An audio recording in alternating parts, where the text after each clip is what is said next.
Hello, I'm Cheng from grade 8. Today I'm gonna be reading The Special Forces Minesweeper by Chris Lynch. Chapter 6 Anchors Away. We left San Diego Harbor the second week of June 1950. We were a 10-man contingent carved out of the larger underwater demolition Team 3 and were traveling along as guests on a destroyer. UDTs basically never had homes of their own, and so we were always hopping rides with vessels that were going where we needed to go. Appropriate that we were always hopping homeless sponges of frogs that we were. The destroyer rendezvoused with a task force that included 4 other destroyers, 4 oilers, and 2 cruisers. None of us had any idea why so many vessels were shipping out at once, but I don't think any of us cared much either. We were starting on the big adventure to see the world, and we were going to surf the promised land of surfing, or at least I was, though that probably should have been the promised waters of surfing. It took 5 long days of sailing to get there, and I spent a good bit of it throwing up alongside some of my mates. We all had spent time aboard boats, of course, but we hadn't spent time crossing the vast and mighty Pacific. Nor were we aware of just how top-heavy the deceptively beautiful and sleek U.S. Navy destroyers were. The thing rocked and rolled basically every hour of those 5 days. Not only were we a nauseated bunch of frogs, we were also periodically skittled around the ship like balls in a Panchico machine. Added to that, the actual crew of the ship was put through surprisingly strenuous training the whole way. Because of so much of the Navy's personnel were dismissed at the end of the war, there were loads of new guys on the job these days. They needed all the training they could get, and these destroyers, bless their lethal guts, were rampant with opportunities for practicing with live and lively firepower.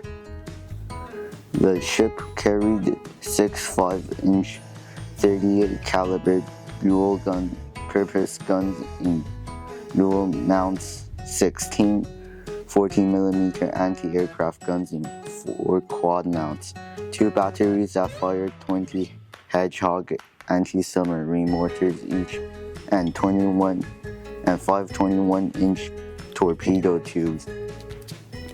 For much of the time, it sounded like they were all being tested at once, but all was forgiven when we pulled into port at Pearl Harbor. We'd seen about 1 million photographs of the place, so it was like we all had been there before. Still, that didn't help with the sadness that came over me like a tidal wave as we cruised in slowly along the long slipway and everyone saluted the entire way. Once we settled in, we were welcomed into the base. I was looking forward to some chow and a good night's sleep without the turmoil of the open sea. I didn't think the weather could get any better than South Carolina, but there was something about this place that added a sweet extra. The air tasted different, saltier, greener somehow, and certainly wetter. It was heavy on the tongue, and the skies at sunset were streaky and layered in so many reds, oranges, and pinks that I wondered for a few minutes whether my brain was making it all up. So that first evening was quietly blissful. Our plan has been to go sightseeing as a full complement of frogs, but one by one the guides all backed off.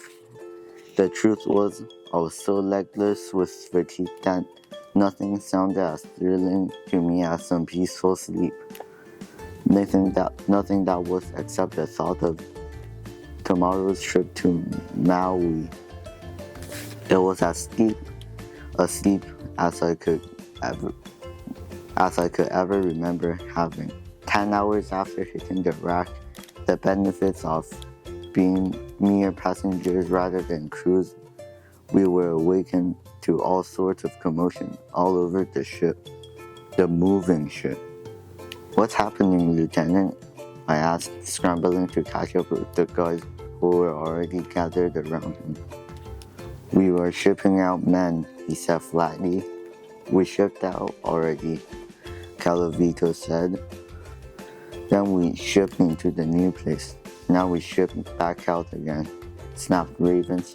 As Lieutenant Atkinson's next in command, I guess he decided it was time to start assuming a bigger and bossier role. "But what happened to Hawaii?" I pleaded. "What happened to surfing and Maui and Waikiki?" "Nothing happened to them," Lieutenant Atkinson said. "They are right where we left them, and they will still be there when we come back for a proper stay." "Which, gentlemen, we will do." There was grumbling and snarling all over, but no one was moaning more than I was. "Listen, guys," the lieutenant said. "I know you're disappointed, so am I, but you have to remember that we are part of the armed forces. We're here for a reason, and we serve on the orders of our superiors." "And what are our superiors ordering us to do?" Calavito asked, in a voice that just short of subordination. "We are going to Japan," the lieutenant said. "We are going to practice maneuvers, survey beaches and underwater topography, and share our particular expertise with the Army and the Marines. We are going to refine and pass on the same skills and tactics as in Carolina, and only now we are doing them in Japan." If he was aiming to rile us up further, that was just the way to go about it. There ensued a greater level of grumbling, but to the lieutenant's credit, he let us get it out of our systems. That took a good hour, but we did get it out. It took much longer to get to Japan from Pearl Harbor than it had taken to get from Carolina to Hawaii. Possibly because one of those trips we were thrilled to be making, and the other we were very much not. It felt like the early days of grade school when the teacher would haul you out of class by your ear for not even doing anything wrong. At least as experienced seamen, we didn't spend the journey puking this time, and we didn't find it so bad once we got there. The Japanese coast was vast and elegant. It didn't have the cracking surf that Carolina did, or that Hawaii was legendary for. But the coastline was varied and the underwater even more fun to explore. There was coral that could make you forget to do your job. Once I forgot to breathe properly when a strange and toxic exotic fish made a dramatic appearance out of the reef. And we were doing real work here, which helped pass the time.